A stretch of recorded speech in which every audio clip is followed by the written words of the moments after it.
Person और founder member stand with humanity foundation. आज सभी मीडिया कर्मियों का तहे दिल से स्वागत करता हूं। सबसे पहले मैं इंट्रोडक्शन देता हूं जी। मेरे साथ एक्स डायरेक्टर विजिलेंस हमारे संस्था के पैटर्न रमेश जी, चेयरमैन तलाक ट्रेडर एसोसिएशन राजेश उपल जी मेरे फादर साहब हैं, राकेश गुप्ता जी हमारी एसोसिएशन के जनरल सेक्रेटरी, शिवम खजूरिया जी मेरी संस्था के वाइस प्रेसिडेंट, और हमारे साथ हमारे तलाकलों के बड़े सीनियर मोस्ट सरदार साहब बैठे हुए हैं, और ये हमारे करगिल से भाई हैं। मैं सबसे पहले आपको अपनी संस्था की जो हमारी शुरुआत हुई थी उसका बताऊंगा। जिस दिन 23 मार्च 2020 में पूरे देश में महामारी का एक बहुत ही ऐसा दिन आ गया था जिस दिन हम लोगों ने सोचा भी नहीं था। 23 मार्च 2020 को ऊपर वाले ने हमें एक ब्लेसिंग्स दी कि जहां लोग अपने घरों में बैठे हुए थे वहां पे हमने अपनी एक नई मुहिम शुरू की। जिस दिन हमने 23 मार्च 2020 को हमने लंगर सेवा शुरू की, जिसमें हमें गवर्नमेंट द्वारा बहुत योगदान दिया गया, उनकी हमें बड़ी सपोर्ट मिली, जिस सपोर्ट के कारण हम लोगों के बीच जाकर हमने राशन सेवा का उस दिन से हमने शुरू किया, और ये कंटिन्यूसली 50 to 60 डेज हमारी राशन सेवा चलती रही। और जब हम राशन देने लोगों के बीच जाते थे तो हमें वहां से रियलाइज हुआ कि लोगों की खाली भूख ही लोगों की नीड नहीं है, लोगों की और बहुत सारी नीड्स हैं। फिर हमने मेडिसिन को कवर किया। उसके बाद हमें दिक्कत आई कि लोगों को लीगली लोग अवेयर नहीं थे, लोगों को पता नहीं था कि हमें मास्क पहनने से क्या बेनिफिट होता है, गवर्नमेंट की गाइडलाइन फॉलो करने से क्या बेनिफिट होता है। तो वो हमारी जो संस्था की एक्टिविटीज, हमने अब एक नाम लिया था स्टैंड विद ह्यूमैनिटी फाउंडेशन। ये हमारी जो 23 मार्च को हमारे जहन में आया था कि हमें मानवता के साथ खड़ा रहना है। और वो 2 साल के कार्यकाल के बाद गवर्नमेंट ने हमारी एनजीओ को रिकॉग्नाइज करके हमें एक प्लेटफॉर्म दे दिया। हमारी आज एनजीओ है, संस्था है स्टैंड विद ह्यूमैनिटी फाउंडेशन। और अगर आप मीडिया के सहयोग हमें रहा, आप हमें इनपुट्स देते रहे कि कहां कहां पे हमारे योगदान की नीड है, तो हम बढ़ चढ़कर जितने भी हमसे रिसोर्सेज हो पाएंगे, जितनी भी हम आपकी अपने जम्मू कश्मीर के लोगों की जितनी सेवा कर पाएंगे, हम ज्यादा से ज्यादा सेवा करेंगे।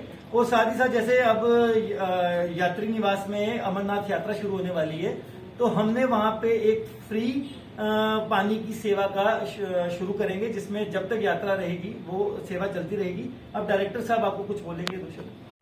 स्टैंड विद ह्यूमैनिटी फाउंडेशन की तरफ से स्वागत करता हूं। जैसे कि माननीय गोपाल जी ने आपको डिटेल में काफी इसकी बैकग्राउंड और इसके कार्यशैली का विवरण दिया है, उसी को देखते हुए मैं ये शॉर्टकट में आपको ये बताना चाहता हूँ कि स्टैंड विद ह्यूमैनिटी एक सीधा स्लोगन है कि जहां भी ह्यूमन काज हो वहां उसके पीछे हम खड़े, उसके साथ हम खड़े। और हम जितने रिसोर्सेज हमारे पास यूं ही जैसे जैसे बढ़ते जाएंगे, हम और भी ह्यूमन काज के लिए काम करने की क्षमता को बढ़ाते जाएंगे। जैसे ही हमें मौका मिलेगा, जहां पर भी हमारी जरूरत पड़ेगी, हम हमेशा स्टैंड विद ह्यूमैनिटी काज के लिए, लोगों के काज के लिए हमारी संस्था जो है काम करती रहेगी। एनजीओ रिकॉग्नाइज होने से हमें गवर्नमेंट का सहयोग प्राप्त हो रहा है और होता रहेगा, ये हम एक्सपेक्ट करते हैं। और हम सरकार का भी थैंक्स करते हैं। हम जब कभी भी हमारी संस्था की तरफ से कोई लीगल या टेक्निकल डिफिकल्टीज आती हैं, हमें पुलिस का, हमें मीडिया का, हमें एडमिनिस्ट्रेशन का हमेशा सहयोग मिलता रहा है, और हम आशा करते हैं कि ये सहयोग हमें मिलता रहेगा और आगे। मैं आप सभी भाइयों का स्वागत करता हूं। आपने अपने बिजी शेड्यूल में से टाइम निकाला और इनको कवर किया। सेकेंडली, इन्होंने जो कोविड के टाइम पे डेली 500-700 लोगों को कच्चा भी राशन देते थे, पका के भी जाके बांटते थे।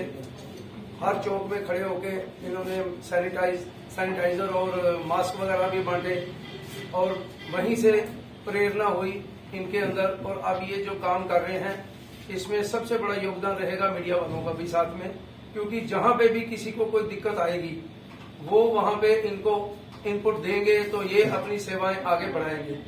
इसी के साथ मैं भगवान से प्रार्थना करता हूं कि इन बच्चों ने जो इनिशिएटिव लिया है वो इनको और ज्यादा शक्ति दें, ताकि ये बढ़ चढ़ के आगे काम कर सकें।